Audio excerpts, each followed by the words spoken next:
안녕하십니까, 이수입니다. 오늘 그 팔자명리학 네 번째 강의 시작하겠습니다. 지난 강의에 그 12지지의 이제 그 사계절과 그 목화금수의 그 오행을 우리가 이제 배열하고, 또 거기에 따라서 우리가 방위, 또 강의 말미에는 뭐 숫자까지 배속하는 제가 팁을 좀 드렸는데, 오늘 제가 다시 한번 복귀하면서 좀 더 구체화해 보도록 할게요. 자, 우리 12지는 자축인묘 진사오미 신유술에 이렇게 이제 12글자인데, 그 팔자명리는 이제 간지술이라 그래서 갑을병종 무기경신임계 10간하고 또 12지 이렇게 이제 천간과 지지, 10간은 우리 천간이라 그러고 12지는 지지라고 하는데 땅지자를 써서 이렇게 영어로 표현할 때는 10간은 우리가 heavenly stems라 그러고, 또 12지는 earthly branches 이렇게 해서 뭐 이렇게 하늘, 땅 이렇게 이제 하는데, 이렇게 그 하늘과 땅으로 이렇게 천간과 지지가 구분될 수 있는데요. 이제 팔자술 실전으로 가면은 지지를 평면 땅에다가 우리가 배열해서 우리가 응용하기도 하고, 또 우리가 원형으로 공간에 보고할 때는 마치 우리가 천간같이 이렇게 이제 그 기와 질의 세계로 다루는데, 아주 이렇게 보이지 않는 완전히 무형의 기로 우리가 다룰 때는 이렇게 공간에다가 이제 배열을 해서 우리가 이제 응용하고 이렇게 하는 건데, 아직 뭐 시청자들에게는 좀 생소한 얘기가 되겠습니다. 하지만 좀 생경한 표현이 있거나 좀 생소한 그런 면이 있고 잘 이해가 되지 않는 부분이 있더라도 저를 믿으시고 그냥 따라와 주시면 계속 그 반복되면서 자연스럽게 이해되고 획득되게끔 제가 여러분들을 그 가르칠 그럴 예정이기 때문에 염려하실 필요 없죠. 제가 제일 처음에 여러분들에게 그 인사드릴 때 말씀드렸던 게 팔자술이라는 게 뭐냐, 팔자명리의 그 도라는 거는 그 안심입니다. 안심. 불안해하실 필요가 전혀 없어요. 편안하게 저를 따라오시면 되는 거죠. 위대한 종교가들이 설문하고 설법할 때 주는 가르침은 하나입니다. 자, 우선 그 자축인묘 진사오미 신유술의 12지지의 첫 글자, 자라는 글자는 음에서 양으로 전이 되는, 그러니까 음과 양의 두 가지 속성을 다 가진 글자예요. 이것이 가장 음성을 극대화하게 띄고 있기 때문에 방위로 우리가 그 배열할 때 정북방에 제가 놓는다고 얘기했어요. 정북방. 어떤 집에 대문이 우리가 이제 그 양택, 풍수에서는 그 집안의 현관이 어느 방향으로 놓여 있느냐가 되게 중요해요. 그래서 정북방으로 향하면 자향이라 그래요. 자향. 정북방으로 놓이면. 그리고 예를 들어서 그 정남향으로 대문이 놓여 있으면, 정남향은 자야반도 오라 그랬잖아요. 오향이라 그래요. 그래서 자자오향. 그러니까 건물의 뒤쪽이 북쪽이고 정문이 이렇게 남쪽으로 정남향으로 딱 나 있으면 아주 최고의 복가예요. 여러분들이 그 강화문에 가서 경복궁 정문이 어느 쪽으로 나 있는지 나침반 들고 한번 이렇게 보세요. 그러면 정남향으로 딱 대문이 나 있고, 이렇게. 그 다음에 그 사대부들은 감히 이렇게 군주만 정남향의 그 현관이 있는 집에 살 수 있었지, 그 사대부들은 그렇게 할 수 없었기 때문에 약간씩 방향을 틀어서 이렇게 가옥을 배치했던 그런 이제 풍속이 있었어요. 그 다음에 제가 그 정동쪽은 묘가 되고, 12주 중에서 정서쪽은 유가 돼요. 이렇게 해서 축, 인, 묘, 진사오, 미, 신유, 술, 해자, 이렇게 이제 12지지가 이렇게 이제 나열되잖아요. 그죠? 자, 이렇게 해서 우리가 이제 방위를 한번 다시 설정을 해 보겠습니다. 이렇게 우리가 방위를 설정할 때 이게 북쪽이고, 남쪽이다, 동쪽이고, 서쪽이다. 자, 이렇게 했는데, 우리가 이제 방위의 기륭을 논할 때는 양택 8방이라고 해서 8개 방위로 나눠요. 그래서 이렇게 다시 원을 45도 각도로 이렇게 우리가 원을 분할하면, 이쪽이 북동쪽이 되겠죠. 이쪽은 동남쪽이 되고, 이쪽은 서남쪽이 되고, 이쪽은 북서쪽이 되겠죠. 서북쪽이 되겠는데 이렇게 되었을 때 요 글자들이 여기에 축인 이런 글자들이 들어가죠. 그래서 이런 글자들은 북동방으로 일단 이렇게 우리가 설정하게 돼요. 이렇게 이제 놓고 팔방이. 자, 이거는 우리가 이렇게 사실 원형으로 포괄하지 않고 이렇게 평면에다가 지상의 평면에다가 우리가 이제 글자를 배열했을 때 얘기예요. 우리가 공간에서 우리가 평면에서 배열하면 동서남북 사방이 있고 천장이 있고 천공이 이렇게 있을 거 아니에요. 그죠? 근데 이제 여러 가지를 응용할 수 있겠는데 어쨌든 이렇게 되는데 우리가 이제 어떤 술수를 응용하려면 도대체 이제 내가 누구인가부터 이제 알고 진행해야 되죠. 그래서 팔자를 우리가 이렇게 그 달력을 통해서 만세력을 통해서 팔자를 이렇게 세우면 아 나는 어떤 명이구나 나는 어떤 명이구나 이렇게 주체 체를 이제 설정하게 되는데 그것을 체라 그래요. 그 다음에 이제 체에 대비되어서 이제 우리가 이제 용을 논하게 되는데 팔자술 고법에는 예전에 그러니까 팔자학의 원형 그러니까 지금 팔자명리의 원형에는 주로 이렇게 12지지만 가지고 응용하는 지지술이 굉장히 유행했어요. 그래서 그때는 이 지지만 가지고 너는 어떤 명 이렇게 먼저 체를 우리가 규정하는데 간단한 거예요. 예를 들어서 나는 누구냐 이러면 나는 뱀띠다 이러면 뱀이 내가 이렇게 일단 되는 거예요. 그래서 우리가 태어난 해를 기준으로 해가지고 12지지를 가지고 이렇게 체를 정한 게 이제 팔자술 고법이에요. 그러니까 예전에 제가 그 두 번째 강의 시간에서 그 12지지에 그 각각 배속되는 12가지 동물 12생초에 대해서 제가 말씀드린 적이 있잖아요. 그죠? 그래서 여기 보시면은 자는 쥐예요. 쥐. 그 다음에 묘는 토끼예요. 그 다음에 오는 말이죠. 말이고 유는 닭이에요. 지지를 가지고 나중에 이제 삼합이라는 합작세계 한 3회 그 회작이라는 이제 우리가 공부를 하게 되는데 어쨌든 팔자술 고법의 그 지지술만 가지고 한 개인의 체를 정할 때는 어떤 사람의 명을 4가지로 구분했어요. 4가지로. 그래서 요렇게 요 군에 속하는 쥐띠에 속하는 사람을 우리가 뭐라고 그러냐면 수명이라 그래요. 수명. 나는 수명이구나. 말은 화명이에요. 화명. 자, 그 다음에 토끼는 목명이에요. 그 다음에 닭은 금명. 자, 지난번에 제가 이렇게 오행 이렇게 배속했었죠. 그죠? 자, 그 다음에 이제 시청자들분들께 궁금할 거는 자 이렇게 4가지 띠 외에 나머지 8가지 띠는 어디에 갔습니까?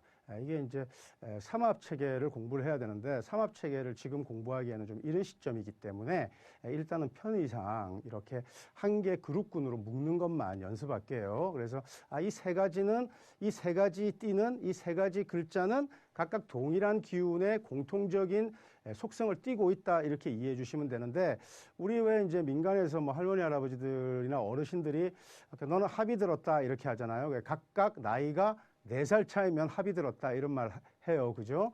그래서 우선 신자진 그래서 잔나비하고 쥐하고 용 이렇게 3마리 동물에 들어가는 띠에 해당하는 사람은 다 무슨 명? 수명이라 그래요. 이렇게 신자진. 요거는 이제 이 3글자는 이 진과 자와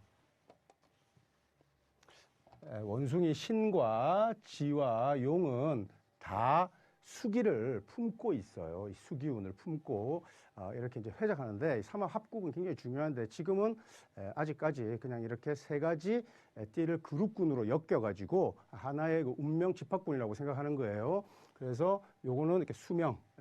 자, 그 다음에 여러분 뭐 아직 우리 팔자라는 거 명리 몰라도 내가 무슨 띠라는 건 알잖아요. 그죠? 그 다음에 해묘이라고 그래서 돼지와 토끼, 그 다음에 양은 이렇게 3 그룹에 속하는 띠에 속하면 목명이라고 그래요. 목명. 자, 그 다음에 범띠와 말띠와 개띠 여기에 속하는 사람들은 화명이에요. 화명. 화명이 됩니다. 그 다음에 뱀띠, 닭띠 소띠, 그 다음에 소띠는 금명에 속합니다. 금명에.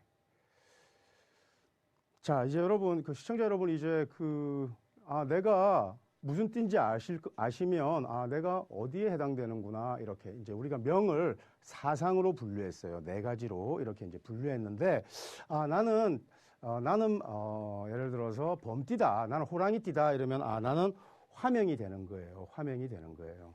자, 여기서 어떻게 응용을 하냐면은, 자, 잘 보세요. 내가 속한 그룹이 오행으로 무슨 명인지 알면 그 방위도 알 수 있잖아요. 그죠? 그래서 내가 속한 그룹의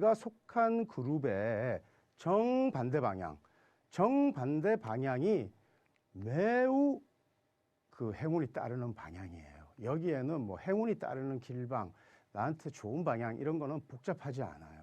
이것이 정답이에요. 그러니까 왜 그런지는 나중에 여러분들이 이제 포테라든지 그 12운성 또 신살합작이라든지 이러한 것들을 이제 배우게 되면 그때 가면 자연스럽게 납득하게 되는데, 우선은 사실은 자기 스스로 납득을 해서 갖게 되는 믿음이 정말 그 확신으로 승화되기 때문에 정말 성공의 열쇠가 되죠. 하지만 좀 있다가 여러분들은 스스로 납득하게 될 거니까, 시간이 지나면 일단은 이렇게 아시면 되겠는데, 어느 정도냐면은요, 예를 들어서, 자, 내가 속한 그룹군에 해당하는 방위로 대문이 나 있으면 절대로 안 됩니다. 절대로. 여러분, 이것이 과학인지 아니면 미신인지 속신인지 여러분들은 직접 경험해 보시기 바랍니다. 예를 들어서 우리 이모나 고모가 뭐 식당을 하나 개업했다. 또 뭐 예를 들어서 뭐 사무실을 하나 개업했다. 아니면 어디로 이사를 갔다. 양택에서, 아까 양택이라는 건 이제 살아있는 사람들의 주거 공간을 우리가 양택이라고 하는데, 현관 방향이 되게 중요해요. 대문이 어느 쪽으로 나 있느냐, 그 향이라는 개념이에요. 대문이 어느 쪽으로 나 있느냐를 우리가 알려면 집의 중심점에서 보면 되겠죠. 그죠? 그 다음에 내 가게의 현관이 어느 쪽으로 나 있느냐를 보려면 가게 공간의 중심에 가서 나침반을 대보면 되겠죠. 그죠? 그런데 나침반을 딱 댔더니, 우리 가게의 현관은 정북쪽이더라. 정북쪽인데, 이 사람이 잔나비띠나 쥐띠나 용띠가, 사장님이 잔나비띠나 쥐띠나 용띠가 하는 사업장의 현관이 북쪽으로 나 있으면 100점 100패예요. 안 되게 돼 있습니다. 그러니까 그 사람이 하는 사업장이 잘 되려면 반드시 정반대 방향, 정남쪽으로 대문이 나 있는 가게부터 구해야 되는 겁니다. 제가 강의 처음 제가 소도에서 제가 처음 여러분들에게 인사드릴 때 말씀드렸잖아요. 한 개인의 그 행복과 그 복록을 가져오는 5가지 요소 중에서 그 일명이윤 삼풍수 사적선 오교육 이런 말씀, 오독서 이런 말씀 제가 드리면서, 오독서 열심히 공부하고 적선 착한 일하고 이런 건 너무나 어려우면서도 그 행복한 복분을 가져오는 것들이 풍수만 못하다고 했잖아요. 풍수는 적용하기가 너무 쉽고 빠른 건데, 실제로 이 말이 맞는지 안 맞는지는 주변을 살펴보시면 돼요. 그래서 나침반을 딱 들고, 요즘에는 뭐 스마트폰에도 이렇게 나침반이 잘 나 있는데, 우선은 그 자력, 그러니까 이제 뭐 별 큰 차이는 안 나지만, 우선은 자기장에 의해 가지고 이제 우리가 자북이 설정되잖아요. 그죠?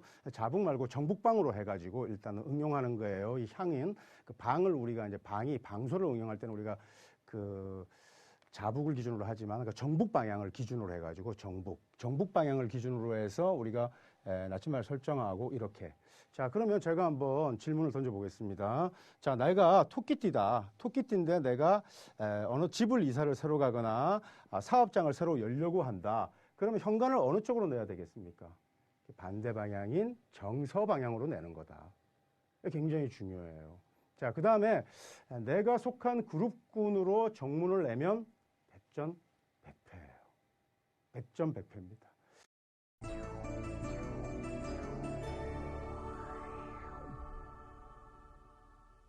자, 이것은 아주 그 디테일하게 응용할 수도 있는데, 예를 들어서 우리가 자녀들의 방을 우리가 할당할 때, 이때도 그 실내 공간에서 그 방문을 기준으로 해가지고 정하게 됩니다. 어쨌든지 간에 이런 롱마라 그래서 이런 재물이라든지 또는 뭐 우리가 관록이라든지 이런 것과 관련해서 내가 굉장히 그 기대 이상의 내가 복분을 내가 이렇게 그 추구할 때는 방위를 잘 잡아야 되는데, 그 방위를 잡을 때 이렇게 우리가 현관 방향을 잡을 때는 이렇게 잡는 것이다라고 생각하시고, 또 하나 제가 그 숫자가 이제 배열되어 있다고 그랬잖아요. 숫자는 왜 그러냐면, 여러분들이 이제 그 동양교학에 대해서 관심을 가진 사람들은 다 알겠지만, 하도낙스라는 말 여러분 뭐 지나가다가 들어보신 분도 있으실 거예요. 하도낙스라는 거 이렇게 들어봤다 이렇게 하면은 그 하도의 도자와 그 낙서의 서자가 합쳐서 그 도서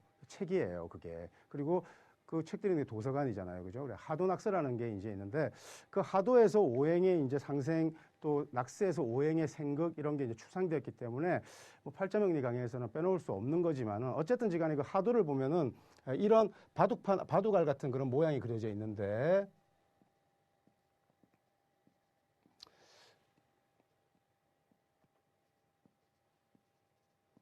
이게 뭐냐 하면은 말이죠. 자, 뭐 이런 식으로 그려져 있어요. 그러니까 한 개 뭐 바둑알이랑 6개 바둑알이 이렇게 있고, 또 위쪽에는 2개, 7개 뭐 이런 식이 있어요. 뭔가 그 여러분 지난 시간에서 제가 1627 뭐 이렇게 제가 숫자 조합을 했던 여러분 그런 기억이 좀 나실지 모르겠는데, 그러면 한쪽에는 3개, 8개, 또 4개, 9개 뭐 이런 게 있지 않을까? 이제 이렇게 생각할 수 있는데, 현대 방위도는 우리가 그 평면에서 위쪽을 우리가 북쪽으로 놨지만, 예전에는 그 황제가 난면한다고 해가지고 북쪽을 이렇게 아래로 놨어요. 아래로. 그러니까 이쪽이 이제 북쪽이 되는데, 이 북쪽에 보면은 1과 6이라는 숫자를 이렇게 갖다 놓았어요. 그래서 한 개는 홀수고 한 개는 짝수인데, 홀수, 이제 우수, 기수 이래서 그 홀수가 뭐냐면은 양이 되고, 짝수를 우리가 음으로 이제 그 우리가 구분할 수 있잖아요. 그죠? 어쨌든 그 하도에서 나중에 제가 다시 한번 하도에 대해서는 설명을 드릴 거니까 지금 너무 이렇게 개념치 마시고요. 어쨌든 여기에는 1과 6이라는 숫자가 제가 배당된다고 했어요. 1과 6. 요거는 홀수고 요건 짝수죠. 그죠? 남쪽에는 2와 7이에요. 동쪽에는 3과 8이에요. 그 다음에 서쪽은 4와 9예요. 자, 그래서 16수, 27화, 38목, 49금 이러면 이건 입에 붙어야 돼요. 자, 한번 제가 다시 한번 해볼게요. 16수, 27화, 38목, 49금 이렇게 숫자가 배열되는데, 각각 방위에는 숫자, 성수가 있는데, 그 성수는 홀수 하나와 짝수 하나가 있어요. 자, 홀수 하나와 짝수가 있다는 것은 음과 양이 서로 결합한다는 뜻이에요. 요것은 이제 곧 진행될 십강 강의에서 매우 중요한 그런 이제 그 테마가 되니까 일단은 염두에 두시고, 어쨌든 이런 숫자가 나에게 몹시 유리하다라고 생각을 해야 되는데, 똑같이 응용하는 거예요. 그 우리가 이제 12신살론에 보면은 그 제살 방향이라 그래가지고 정반대에 해당되는 것을 우리가 제살 이런 말을 쓰는데, 제살은 곧 재난을 의미하기도 하지만 재물을 의미하기도 하는데, 어쨌든 수명에 속하면, 내가 잔납이나 쥐띠나 용띠에 속하면 정남향으로 대문이 나 있으면 아주 그 복방이 된다고, 제가 복가배치가 된다고 제가 말씀드렸어요. 그리고 이 사람은 이치를 쓰는 거예요. 2와 7을 다 써야 돼요. 왜냐하면 음의 숫자와 양의 숫자가 같이 들어가야 생산 기능이 나타난다고 했잖아요. 자, 여러분 한번 지금 여러분이 쓰시고 있는 그 스마트폰이나 뭐 핸드폰에 번호하고 나하고 한번 여러분 서로 한번 연계해서 한번 생각해 보자고요. 자, 어떤 사람이 번호가 499인데, 그 번호가 499인데 이 사람이 닭띠라고 우리가 한번 생각해 봐요. 닭띠라고 하면 자기가 속한 금명에 속하는 글자들로 구성되었잖아요. 그죠? 이런 것을 우리가 이제 신사론으로 가면 우리가 장성에 해당하는, 장성살에 해당하는 뭐 이런 식으로 표현하는데, 어쨌거나 간에 내가 속한 곳에 속하는, 그러니까 내가 속한 그 명예군에 속하는 숫자들은 내 자신의 그 본부 사령부와 같아서 사령부를 우리가 전방에 배치하는 경우가 있어요, 없어요? 없잖아요. 그리고 후방에, 헤드쿼터는 후방에 있어야 되잖아요. 그러니까 이런 숫자를 쓰거나 이런 방해로 대문을 내거나 하는 것은 맞지 않다는 거죠. 그러니까 재수가 없는 거예요. 그 이제 자기 명이 그 속한 군에 해당되는 방이라든지 또 거기에 이제 속한 군이 있는 그 숫자라든지 이런 쪽은 나한테 일단 불리하게 작용한다. 이렇게 일단 생각하시면 될 것 같아요. 그래서 그 이제 나중에 여러분들 그 신살 이제 강의 이제 중반쯤 되면은 그 성살론이라든지 또 십이신살 또 뭐 십이신살이라는 건 사실은 이제 포테론과 같은 건데 그 이제 신살을 보면은 이제 그 신살에 이제 젯살이라는 부분이 있습니다. 이제 우리 포테론은 이제 태지에 해당하는데 그것이 내가 속한 그 명의 그 그룹군에서 정반대 방향이죠. 그래서 정반대 방향에 해당되는 그 숫자라든지 또 방위라든지 방향이라든지 이런 것들이 굉장히 중요하다 이렇게 하시고요. 그 다음에 이제 그 방위라는 것이 단순히 이제 방소 그러니까 이제 그 해당 부분에 이제 그 영역을 의미하는 게 아니라 그쪽 방향을 얘기하는 겁니다. 그래서 우리가 이제 대문 방향이라든지 양쪽에서 현관 방향이 굉장히 중요하다고 제가 말씀드렸잖아요. 그래서 그렇게 이제 응용하시면 될 것 같아요. 또 이제 오행은 뭐 색상과 관련해서도 많이 응용하는데 이 북쪽은 그 흑색이에요. 그러니까 검정색, 블랙이 되는 거죠. 남쪽은 그 적색이에요. 적색. 그래서 이 붉은색이 되죠. 레드가 되고 북쪽은 흑색입니다. 그래서 검정색이 되고요. 동쪽은 이제 그 청색입니다.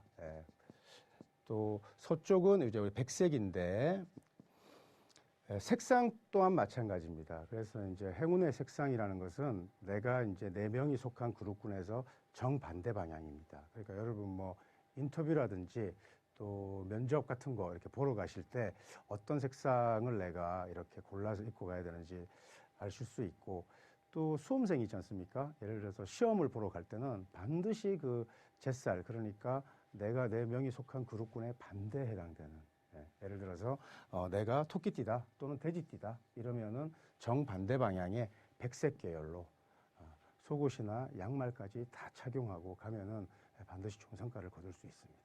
또 요즘에는 이제 뭐 수험생들 보면은 그 이제 지나갈 학교와 관련해 가지고 어느 학교에 넣어야 될지 좀 어려울 때 좀 선택하기 어려울 때 있거든요. 이때도 간단합니다. 그 학교를 직접 찾아가서 그 학교에 이제 운동장도 있고 본관 건물도 있고 정문이 있을 거 아닙니까?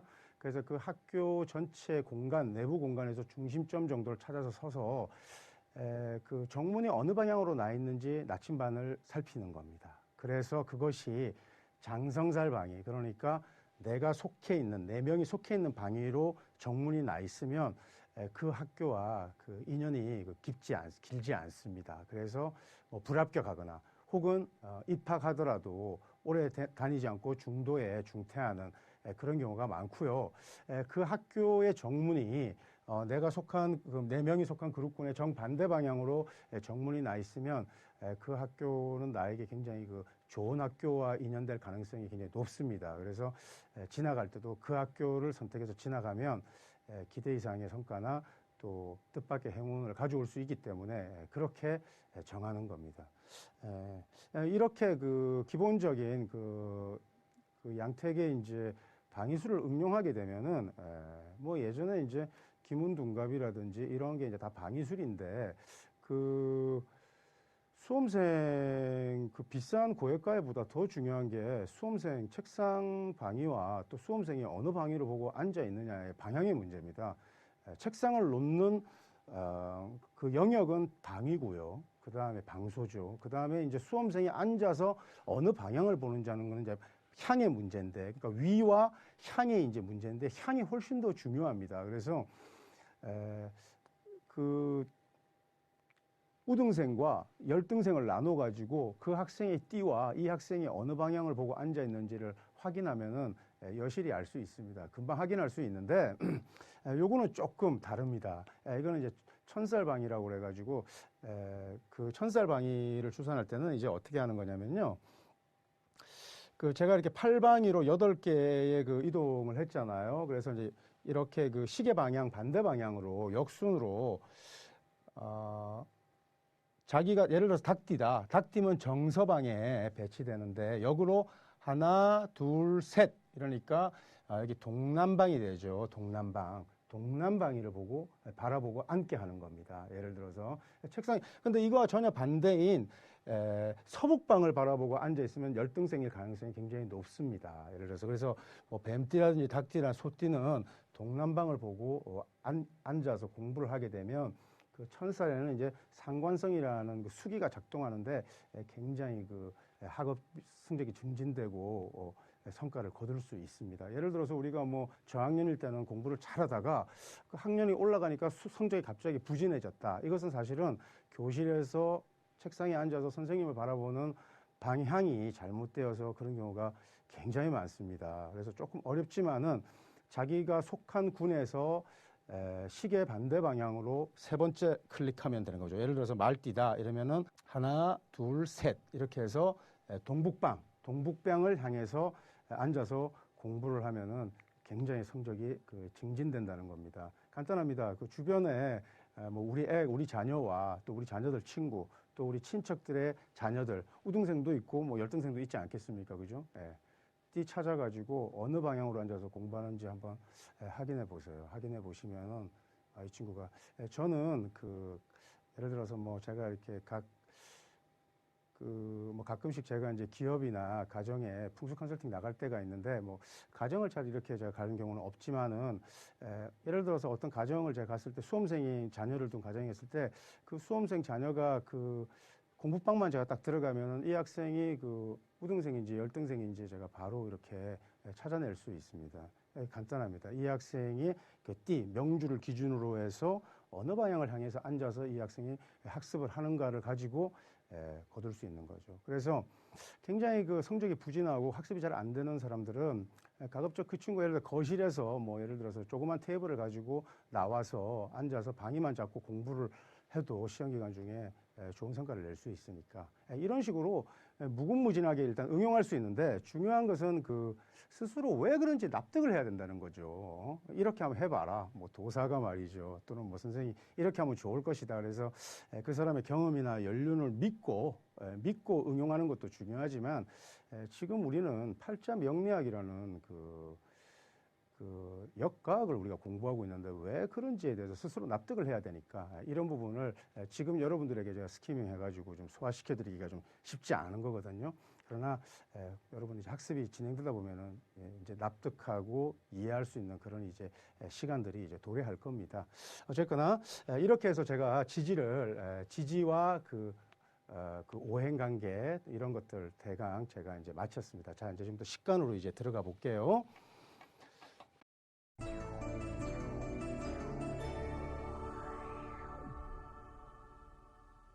자, 식간은 갑에서부터 을, 병, 정, 무, 기, 경, 신, 임계 이렇게 10가지의 글자를 식간이라고 합니다. 자, 올해가 이제 임진년입니다. 임진년. 그러면 내년은 다시 개년으로 순서가 정해지게 되겠죠. 이렇게 개까지가 마치고 나면 다시 갑으로 이렇게 순환됩니다. 예를 들어서 지난해는 신년이었죠, 그죠? 신묘년이었고 올해는 묘 다음에 진이니까 임진년이 되는 거죠. 내년에는 계사년이 이렇게 되는 겁니다. 자, 이렇게 십진법 수식의 십진법 체계와 같은 건데 자, 제가 여기 숫자를 하나씩 더 해보겠습니다. 1, 을은 2가 되겠죠. 병은 3이 됩니다. 정은 4가 되고 무는 5, 기는 6, 경은 7, 신은 8, 임은 9, 개는 10이 되겠어요. 그 다음에 11, 12는 없어요. 다시 10에서 1로 이렇게 제가 돌아간다고 했잖아요. 그죠?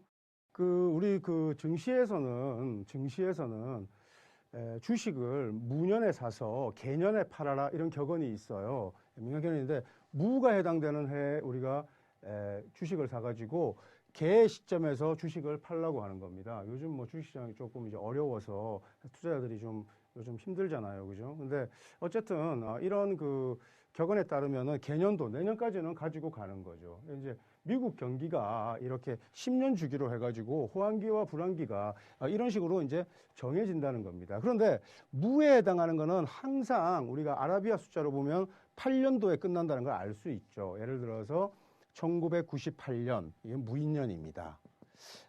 또 예를 들어서 2008년 이러면은 무자년입니다. 그래서 개년도는 3년도에 끝나죠. 그래서 2013년도니까 끝자리가 3년도에 끝날 때 이렇게 주식을 팔아라고 하는 게 그 지글라르라는 프랑스 경제학자의 그 주기순환론이에요. 여러분, 제가 그 지난 강의 끝 무렵 또 아까 제가 요 앞 강의 앞부분에서 제가 말씀드릴 때 숫자 제가 2개씩 이렇게 조합을 시켰는데 16, 27 이런 거 기억하시죠? 그죠? 그래서 이거는 이제 우수와 기수로 이렇게 이루어지니까 그러니까 쉽게 얘기해서 홀수 짝수인데 우리가 음량으로 숫자를 구분하면 홀수를 양으로 치고 짝수를 음으로 이렇게 우리가 이제 숫자의 시작은 0에서 시작된 거예요. 0은 음의 숫자예요. 그러니까 음에서 이제 양으로 이제 진전되면서 만물이 이제 태동하는데 이 1이라는 것이 이제 양인데 요 1음 1양 그러니까 하나의 양의 글자와 갑돌이와 또 을순이가 예를 들어서 일양 이름이 있으면은 서로 어떻게 한다? 남녀가 있으면은 합하게 돼 있어요. 남녀가 일양 이름이 있으면 자연스럽게 합해서 뭘 한다? 생산을 한다고요. 생산을. 갑은 양이에요. 을은 음이에요. 병은 홀수니까 양이에요. 정은 음이에요. 그죠? 그러면 이 갑이라는 양의 하나의 글자가 을이라는 글자하고 합할 수도 있고 또 정이라는 글자하고 합할 수도 있고 또 여기 양음이니까 이렇게 신이라는 글자하고도 합할 수 있을 거예요. 그죠? 일양이 음을 만나면. 그런데 그게 되지 않는 거예요. 왜냐하면 일양과 이름이 합을 하려면 일단 인연이 있어야 돼요. 그 인연이라는 것은 뭐냐면 지역, 권역으로 설정되는 거예요. 그러니까 같은 공간에 있어야 되는 거예요. 저는 예를 들어서 뭐 비욘세 같은 스타일이 좋아요. 근데 비욘세하고 저하고 이렇게 음양의 합을, 그러니까 남녀의 인연을 짓기라는 거 굉장히 힘든 거예요. 왜냐하면 그 친구하고 저하고 사는 곳이 다르니까. 같은 권역에 있어야 된다는 거죠. 예를 들어서. 근데 저 시골의 조그만 마을에서 말이죠. 둘이서 같이 태어나가지고 같이 생활했다 그러면은 서로 연분을 맺고 이럴 가능성이 높잖아요. 그죠? 근데, 아까 그 화도라는 거에 대해서 제가 잠깐 언급을 할 때, 1이라는 숫자하고 6이라는 숫자가 같은 권역, 그러니까 같은 지역에 있다는 걸 아셨을 거예요. 그래서 1과 6이라는 1의 홀수와 6의 짝수라는 글자가 합이 돼요. 또 2와 7이라는 글자가 합이 돼요. 3과 8이라는 숫자가 합이 돼요. 굉장히 중요한 거예요. 팔자술의 모든 변화 과정과 발전 과정과 예를 들어 득실 관계를 설명할 때 이 합이라는 프리즘을 가지고 다 설명하게 돼 있어요. 지지라는 것도 자축인묘 진사오미에는 여러분들이 다음 시간에 배울 지장간, 그러니까 지지 속에 숨겨져 있는 천간이라는 지장간이라는 걸 학습하게 되는데 각 지지의 글자에는 다 이런 천간의 글자가 숨어져 있는데 그 글자들이 드러나 있는 천간하고 숨어져 있는 천간이 서로 합을 이루느냐 이루지 않느냐가 몹시 중요한 거예요. 합을 이루어야만 생산하고 발전하게 되는 거예요. 그래서 그 민간 격언에는 부자가 되려면은 결혼을 해라 이런 말이 있잖아요. 예를 들어서 그러니까 어떤 남자가 독신으로서 부자가 될 수도 없고 부자가 되어도 몹시 불안정한 거예요. 물론 시청자 여러분들 중에 야 내가 아는 모 씨는 독신으로 살아도 큰 부자기만 하다 이렇게 저한테 반문할 수 있겠는데 천만의 말씀이에요. 그 사람에게는 반드시 좋은 인연에 비록 결혼을 하지 않았지만 조력하는 여인이 있어요. 음양의 합이 이루어지지 않으면 생산 기능이 나타나지 않는다라고 했습니다. 다만 이렇게 합을 하고 나니까 그러니까 무조건 우리가 부귀를 누리고 생산하고 발전하고 성업하려면 팔자에 여러 가지 글자가 합이 잘 되는 그런 요소들이 있어야 되는데 과연 그것이 좋기만 한 거냐? 그렇지는 않은 것 같아요. 왜냐하면 합이라는 프리즘을 통해서 생산은 하지만 그 다음에 원망을 놓게 되고 은인이 원수가 되는 그런 법칙이 있어요. 그러니까 예를 들어서 너와 내가 서로 자연스럽게 이끌려서 인연을 맺는 바람에 원수가 되는 그런 결과를 보통 낳게 마련이에요. 예를 들어서 그러니까 서로 사람이 만나서 좋기만 하고 좋게만 끝나는 경우가 오히려 비정상적인 거지, 처음엔 좋다가 나중에는 몹시 싫어지는 게 사실 정상적인 합의 과정이에요. 그래서 우리가 불가라든지 이런 데서는 아예 인연을 맺지 말라는 거 아닙니까? 그러니까 인연을 맺지 않으면은 대신에 생산이 없습니다. 그러니까 추상으로 끝나는 거예요. 그러니까 건설적인 게 전혀 나타나지 않는 거죠. 그러니까 뭐 후손도 두지 말고 새로운 것도 없죠. 오히려 추상적인 뭐 학문이라든지 사상계의 발전은 우리가 이룰 수 있지만은 실제로 건설이라든지 이러한 것들은 일어나지 않는다. 생업과 관련해서는 식록이라든지 이런 것들이 아주 이렇게 그 건전하게 나타나지 않는 그런 상황으로 나타나는 거죠. 그래서 예를 들어서 팔자에 갑이라는 글자가 있을 때는 반드시 기라는 글자가 있어야만 그 팔자가 의식이 생길 수 있다라는 것을 의미하는 겁니다. 그런데 자, 한번 볼게요. 자, 이 합이라는 게 자, 이렇게 나열하니까 1627 38 49까지는 우리가 제가 언급을 했는데 5와 10의 관계는 얘기하지 않았거든요. 이 5와 10의 관계는 이 토의 숫자예요. 이 토의 숫자는 아까 우리가 사방, 그러니까 목화금수의 동서남북 사방을 제가 이렇게 분류했을 때 가운데 중심점이 우리가 토의 방위가 돼요. 항상 중정의 기운을 의미하죠. 중정의 기운. 언뜻 보기에는 참 좋은 글자예요. 가운데 정자가 중정의 기운인데 이 중정의 기운이 몹시 또 무서운 그런 환란을 가져오는 그런 요소가 될 수도 있어요. 이 부분에 대해서는 제가 다시 지지를 종합해서 설명할 때 말씀을 드리겠는데, 어쨌든 1, 6, 2, 7, 3, 8, 4, 9, 5, 10 이렇게가 서로 합이 되는 글자 조합이다. 그리고 이것은 양음, 음양, 양음, 음양, 양음 이렇게 지금 정리되는데, 요걸 다시 우리가 글자로 우리가 변환시켜 볼게요. 그러니까 갑기가 합이 이렇게 되는 거예요. 그 다음에 27은 을경이 합이 돼요. 38은 병신이 이렇게 합이 돼요. 49는 정임이 합이 돼요. 자, 여러분 여기서 숫자를 한번 보세요. 49. 그 다음에 50은 무개가 이렇게 합이 돼요. 이 합에는 두 가지 큰 성격이 있어요. 하나는 합을 통해서 합반이 있고 합생이 있어요. 반이라는 것은 묶인다는 뜻이에요. 그래서 합반되는 결과, 합으로 인해서 서로 묶여버리는 결과, 예속돼 버리면은 몹시 부정적인 결과를 초래하기가 쉽고, 합해서 생산하면은 이것은 굉장히 발전을 가져오는데, 이 두 개의 차이가 어떤 거냐면 이런 거예요. 너무 지나치게 깊게 몰입해서 합하면 안 되는 거예요. 너무 지나치게 깊게 몰입해서. 이를테면 올해가 예를 들어서 임진년이잖아요. 임진년인데 올해가 임진년에 이제 한 해 운이 도래예요. 그런데 내 팔자에 이제 여러분 팔자 아직 이제 포국하는 거 아직 배우지 않았습니다. 팔자를 이제 이렇게 나열하고 포국하는 건 다음 시간에 이제 할 건데요. 그 만약에 내 팔자에 정이라는 글자가 있다 이러면은 어떻게 돼요? 정과 임은 사구의 합으로 합하잖아요. 신속하게 합해가지고 이 정이 쏙 빠져나가 버려요. 자기 자신을 잃어버리는 거죠. 이러면은 그 해에 나한테 뭔가 큰 게 없어져 버리는 거예요. 그러니까 합반, 묶여서 없어져 버리는 거예요. 그러니까 이렇게 천간과 천간끼리는 신속하게 합을 해가지고 자기 자신을 그냥 잃어버려요.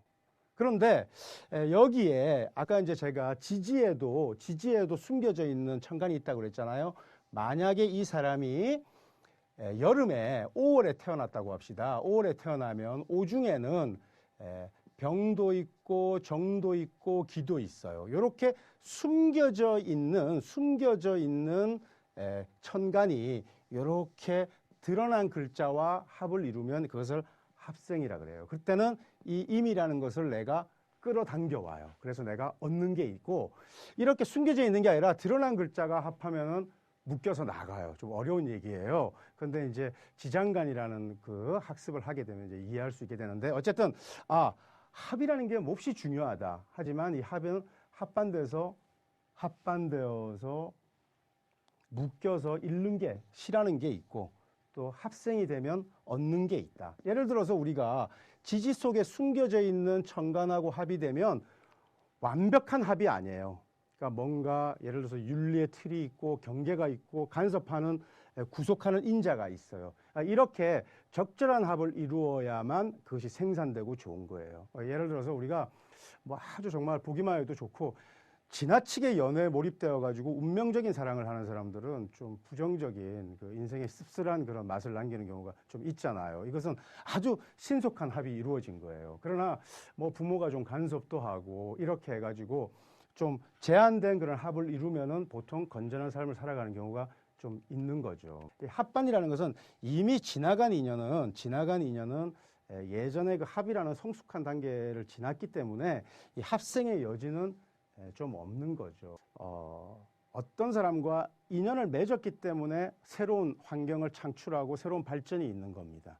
그 다음에는 그 사람들의 인연에 따라 가지고 몹시 모질고 안 좋은 그런 결과로 이어질 수 있거든요. 근데 거기서 우리가 어떤 교훈을 얻어야 되냐면, 예를 들어서 뭐 제 제자 중에도 비근한 애들이 많죠, 주변에. 예를 들어서 그 남녀가 만나서 서로 사랑해서 서로 잘 살기로 약속을 가약을 맺고 결혼해서 아들 딸 잘 놓고, 그리고 둘이서 같이 어떤 사업을 일궈가지고 크게 부자가 되어서 동네 모든 사람들이 칭송하고 잘 살아갔는데, 어느 날 남편이 부인을 배신하고 뭐 그 회사의 격리와, 좀 비근한 얘기인가요? 격리와 뭐 가산을 다 정리해서 도망을 간 거예요. 그러니까 그 남은 여인이 너무나 그 혹독한 그 현실에 부딪히고 그 배신감에 그 삶을 제대로 이어갈 수 없는 거죠. 그래서 뭐 자살도 결행해 보고 또 자식들을 데리고 어떻게 살아가야 되나 막막하기도 하고, 그래서 아주 그냥 모진 세월을 겪다가 어느 날 그 운이 돌아오니까 이런 생각을 하는 거예요. 좋다. 나중에 그 남자가 보란 듯이 복수하는 심정으로 내가 한번 잘 살아보자 이래가지고 전혀 무력함을 떨쳐버리고 열심히 해가지고 크게 성공한 그 여사업가 같은 그런 그 일례가 좀 있는데, 그 사람이 결국은 팔자 명리의 세계에서는 그 사람의 성공 동력을 그 사람을 배신한 남편 때문이라고 보는 거예요. 그러니까 원수가 너를 이렇게 발전시킨 거다라고 하는 그러한 것들이 그 팔자 8글자에 그대로 녹아있는 그런 예제들을 이제 설명하게 되는 그런 이제 시간들이 있을 거예요. 또 제가 팔자술 처음 여러분 제가 인사드릴 때 말씀드린 왜 안심해야 되는지 설명했는데, 왜 안심을 해야 되는데, 그 안심이라는 것이 그냥 막연하게 안심해라고 해서 되는 거 아니다. 그러니까 우리가 팔자 명리를 우리가 음양오행의 기론과 이학, 그 입법 체계를 배우다 보면 우리가 왜 어떤 우리의 가정을 통해서 스스로 마음을 다지고 안심할 수 있게 되는지 알 수 있는 경지에 오르거든요. 그러면 왜 내일 일을 걱정하지 말라고 했는지를 알게 돼요. 그래서 그런 과정까지 한번 열심히 한번 해보고요. 자, 이제 다음 시간에는 그 지지, 장간, 그 다음에 팔자, 이제 본인의 팔자를 세우고 이웃, 주변의 사람들을 팔자 8글자를 세우는 방법을 가지고 공부하겠습니다. 그래서 교재는 그 바치프리머 그 팔자인문 시리즈 그 1권 여러분들이 한번 뭐 이렇게 일반 독자들의 읽기를 고려해서 제가 저술을 한 거니까 한번 읽어보시고 이 방송을 시청하시면 더 크게 도움이 될 것 같습니다. 자, 오늘 수고 많으셨어요. 감사합니다.